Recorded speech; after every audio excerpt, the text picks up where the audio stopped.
These are the 5 phases of the 80-hour work week, and you're in one of them. My name is Joseph Darling. This is the Men of High Value channel, and we're going to give you massive work ethic. Let's get started. Phase number 1. You might not think that this is one of the phases, but it's very necessary if you're in that situation. Hopefully not many of you are, but you might be. So let's go through it. The first phase is unemployment. You don't have to wait until you have jobs or until you have a business or until something's happening in order for you to take initiative to make things happen. This is the phase where no one's looking over your shoulder. You don't have to do anything because you might be on the dole, the welfare, right? The government's providing for you, or maybe your parents are providing for you. That's not very masculine. It's time for you to actually wake up, become masculine by taking initiative and go out there and apply for 20 to 100 jobs every single day. Okay? That's the 80-hour work week. Are you ready to be a CEO? Because you can do this as an unemployed starting today or tomorrow, right? Let's plan this. Let's look at how this looks like. 11 and a half hours of work 7 days a week, or 13 and a half hours 6 days a week if you absolutely want one day completely off, right?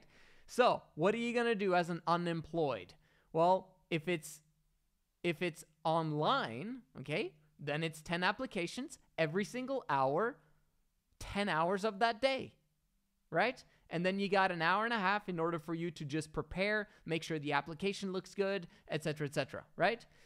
And look for emails, look for things like, do you get what I'm saying? You can actually do this if it's online. I personally recommend doing it face-to-face because then you can get a job faster. Do you know how many people apply online these days? Do something that no one else is doing because that's what separates you from the rest. So what you should be doing is to find a mall or walking street of some sort near your house where you don't have to drive, you don't have to take the bus, you don't have to do anything in order for you to actually get to work. And you try to find 3 jobs in that same area. If you have one job that gives you 80 hours, fantastic, good on you. The vast majority of the jobs don't do that, and even they're not allowed to do that by law in the countries that are there very often, right? So you have to choose to get 3 jobs on your own that fulfills the 80 hours, right? So how does that look like? Well, you're basically, when you're going face-to-face, you have a smile on your face, right? And you have the application, and you go in and you say, is the manager here? And then they say, no, can I help you? I'd like to talk to the manager if they're here.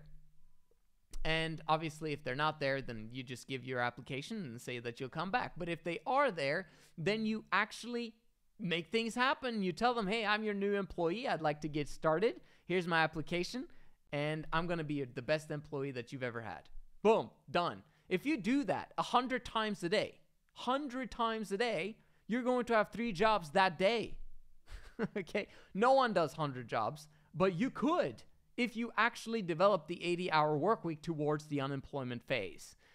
Next, that's the employment phase where you've actually found your 3 jobs. How does the 80 hours look like? 40 hours is your 9 to 5, okay, normal daytime job.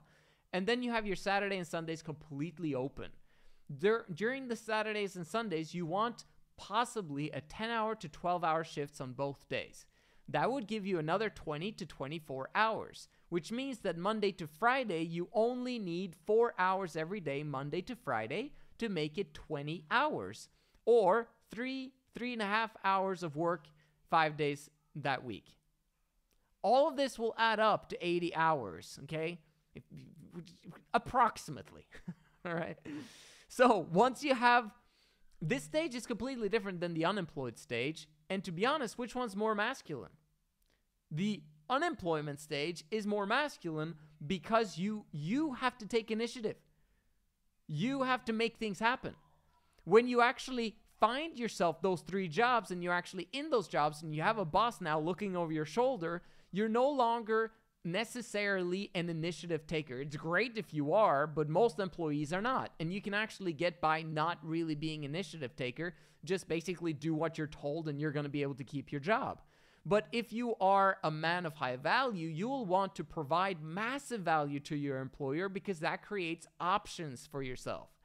A man of high value is a man of options, right? So you need to put yourself in that situation where they would want to keep you there for as long as possible and keep promoting you and keep giving you increases in salary so that you have options of, what should I do? Should I continue this job, that job, or should I just continue in my business where I'm making a lot of money as well, right?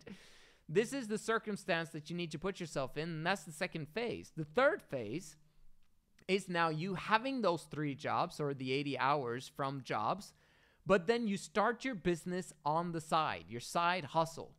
This side hustle's goal is for you to replace the worst job's income. And then you have more time to invest in your business. And then next is to replace the second job income. And then you now have more time to invest in your business.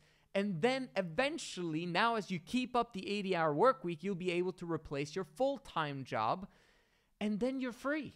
At least you're free from a boss. You might not, you're actually going to take on multiple bosses now, but you get to kind of choose who is your boss. Because you have tons of options now of who to work with because you've built that over time. You've entered now phase 4 of the 80-hour work week. This phase is actually kind of feminine as well, and I'll explain why. Might not be in the beginning right after phase 3, and the reason, and let me explain it a bit. So you're in the job, right?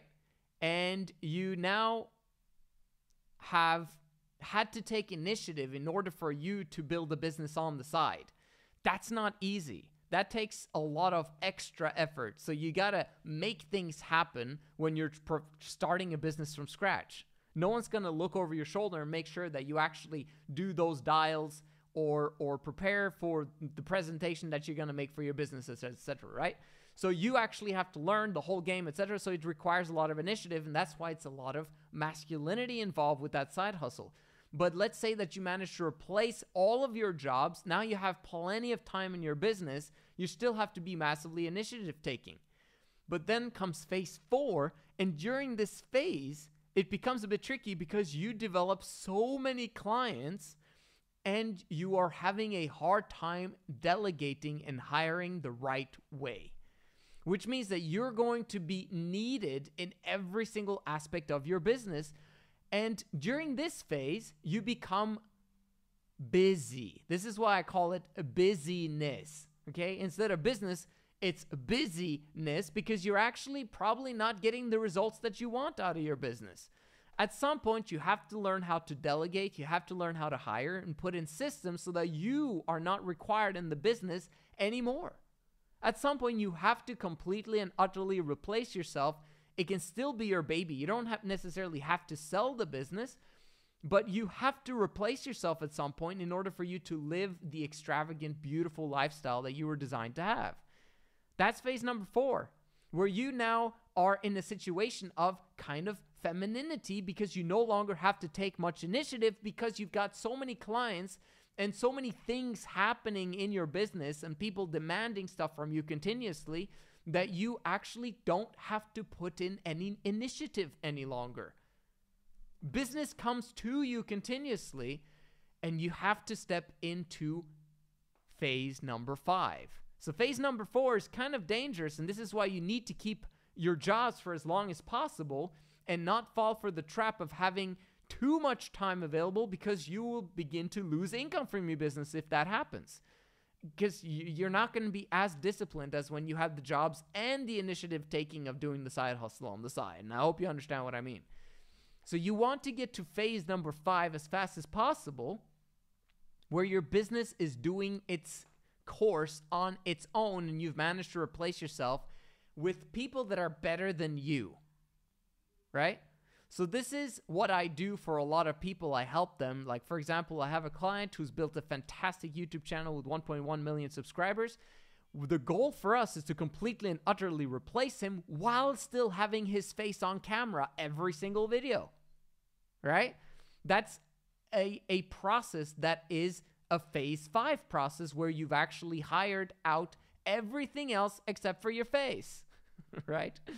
And then your business can exponentially grow from there as a result. Phase 5 requires a lot of initiative in the beginning because you have to think, how can I replace myself and how can I make myself less busy so that it's not a busyness, right, from phase 4, but it's an actual business that allows you to go out there and build more businesses and solve more problems for people and exponentially grow this entire empire that you've just started. Those are the 5 phases of the 80-hour work week, and you should continuously be doing the 80-hour work week. The only other time where you maybe should kind of maybe tone it down, perhaps maybe a little bit, is when you've got a ton of money, and the most important thing in your life right now is your inner circle. And you begin to divert some of that time that you have available because you're freaking wealthy to actually making sure that those relationships in your inner circle, your family, your extended family, and also the relationships you have with your friends, right? Your local neighborhood, maybe friends, whatever it is, that the people that you want to spend your time with for life, at some point it's good to divert more of your time towards them. And maybe that's, maybe you cut down your workload from 80 to 60 or 50 hours a week, whatever it is, as long as you get the lifestyle that you desire. That's what's most important, but you cannot. That's the only time where you should reduce your work hours from 80 to anything else but 80, okay? You need to become wealthy. Become wealthy before you get a family. Once you have a family, make sure you keep doing the 80-hour work week unless you already have your financial freedom. Then you can begin to invest a little bit. Otherwise, this is the 80-hour work week, Men of High Value channel. I'll see you guys in the next one.